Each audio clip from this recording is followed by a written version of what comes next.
Welcome back for our second segment here on the Roundtable program. Sitting here talking with Dr. Janice Woodworth. She is a psychologist here in the Toledo area with Harbor.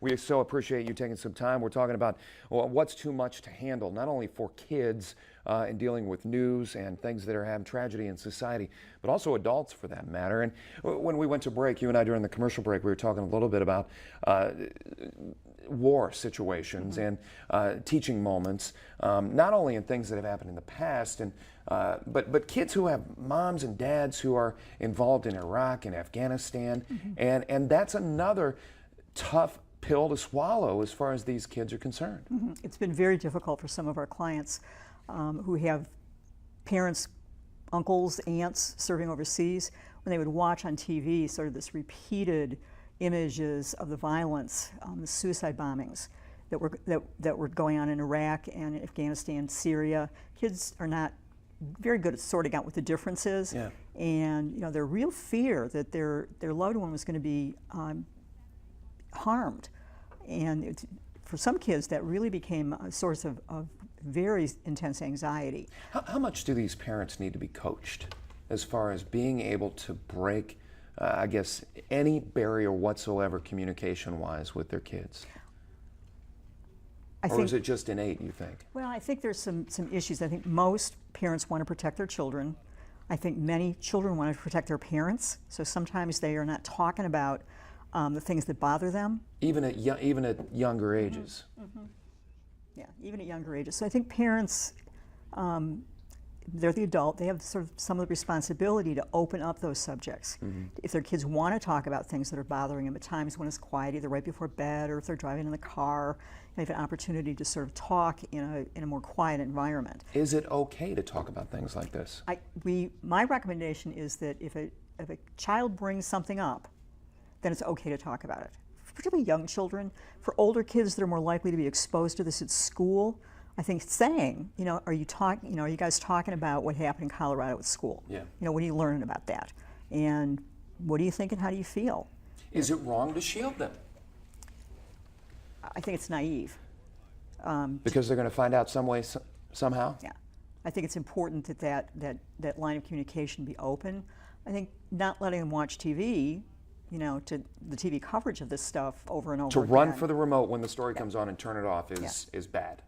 I think that needs to be monitored. I don't think the kids or adults should be watching that endlessly. So if if it's not giving them information that they need to be able to cope with it, then it's too much information. You talked about real life and looking at the war situation. When we go back this past Monday was a big news day from the standpoint of finding out about the Colorado shooting suspect, finding out about the NCAA penalties that were coming down against Penn State University for the sex abuse scandal there. When you look specifically at the Jerry Sandusky trial, that whole scenario, and it involves kids. I mean, how do you sit down, if parents haven't done it yet, how do you explain this? How you say it's naive to shield them, but good Lord, when you look at this scenario and you've got an 8, a 6, a 4-year-old at home, do you talk to them about it? Again, I think the age is very important. I think younger children need to be reassured that they are safe, that they're being protected, and that at home, at school, whatever environment they're in, that they're safe. Older kids, especially since this is a football story, and there's a lot of kids who follow, especially in Toledo, college ball. So they and the tough thing, and I'm sorry to interrupt. The tough thing too is the fact when I see coverage of this, even you bring up a great point. This is a sports story underlined, underneath, and you've got outlets like ESPN. Not that they're doing anything wrong, but you've got sports entities out there that continually do the sports angle. The NCAA putting down penalties, transfers happening because of these student athletes wanting to go elsewhere. But within every mention of it comes the fact that Jerry Sandusky did X, Y, and Z. And it happens again, and you can't get away from that part of the story. Go ahead. What I find reassuring, and I guess what I would reassure the kids that I see about and my own grandchildren, is that kids were hurt, but in the end, a stop was put to that, and that the person who was responsible for it has been punished, and that their action was taken. I think that's an important message. My concern is that this activates potentially thoughts and feelings from people that have experienced traumatic events, that have experienced child abuse, either as kids or as adults thinking back to what happened. It brings back some of those memories, and it can really highlight that and make it much more difficult to cope with listening to those stories. I was telling you, I was going through some stuff in my attic at home and came across newspaper clippings from September 12th and 2001, and pulled them out, showed my daughter, and part of me was kind of like, should I be doing this? Should I be showing her? 8 years of age and taking all of this. And she had already heard about what had happened, knew that, terrorists had, bad people, if you will, had flown planes into buildings, thousands killed. But I guess part of me is worried. It's kind of like after I took she said, "Can I hold on to these, Daddy?" And I'm like, not yet. And there's part of me there that's like, gosh, what did I just damage, if anything?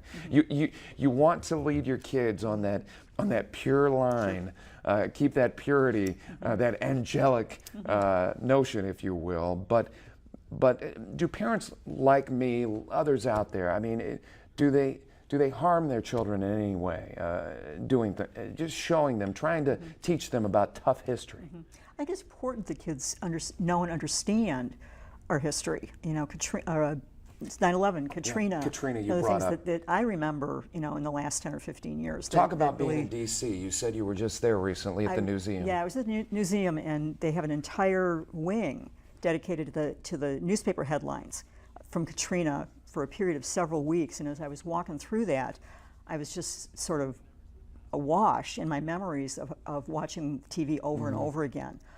Just the horrible images. And kids around you, I'm sure, taking it many, all in. Many. But what I also recognized in looking back on it, there were also images of just incredibly heroic events. These people being saved, being picked off by helicopters from their roofs because their houses had flooded. And what I try and do is, when I'm talking about stuff like that, is to help families come up with a way to heal from those traumas. Give a donation to the Red Cross. Go to a ceremony honoring 9/11. One recommendation, and I thought this was really great for the Colorado shooting, is that maybe a family might say, well, we were going to go see that movie, but maybe we'll wait for a week or two, to sort of honor the people that were injured, to do something that helps heal the pain from experiencing or re-experiencing some of those traumatic events. I think that can be very useful. Does it help the psyche, our psyche, when we hear things like, out of respect, presidential candidates, the president, Mitt Romney, shutting down their campaigns for a few days after that, seeing Christian Bale, the actor in the movie, going out there, paying tribute, not wanting any cameras, but everybody's got a cell phone.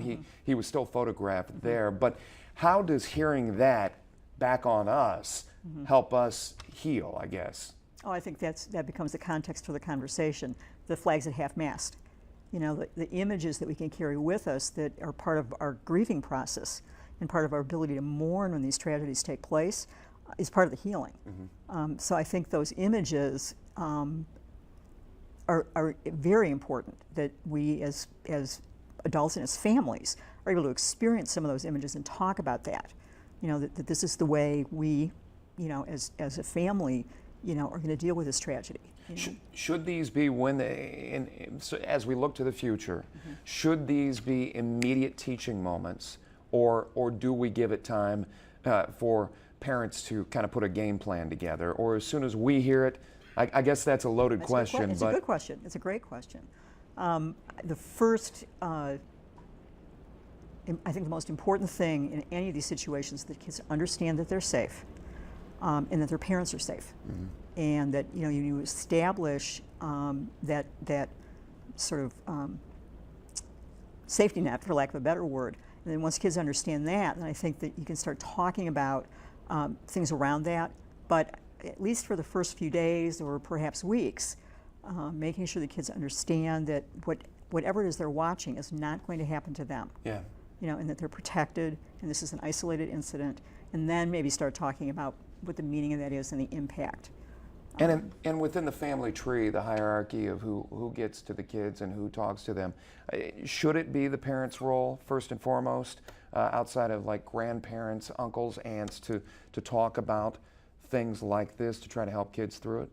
I think every family's different. I think in this world, in this generation, many kids are being raised by multiple caregivers. You know, parents, grandparents are equally involved in their care.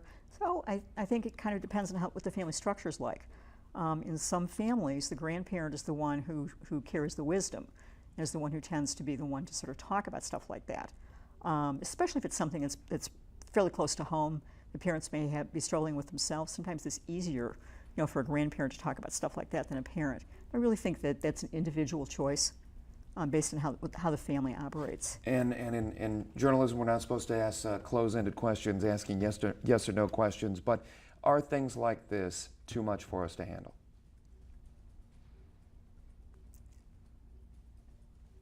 No, I don't believe so.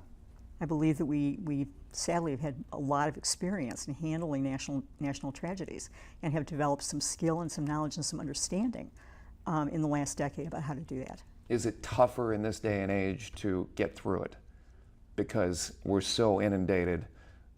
Media is, I'm sure, to blame and what we see on TV, but we're so inundated with these stories again and again and again. I do think that makes it harder because there's access, you know, 24/7, and the message is coming through multiple, you know, sources of media. So I do think that makes it more difficult in this generation than maybe the last generation. Yeah.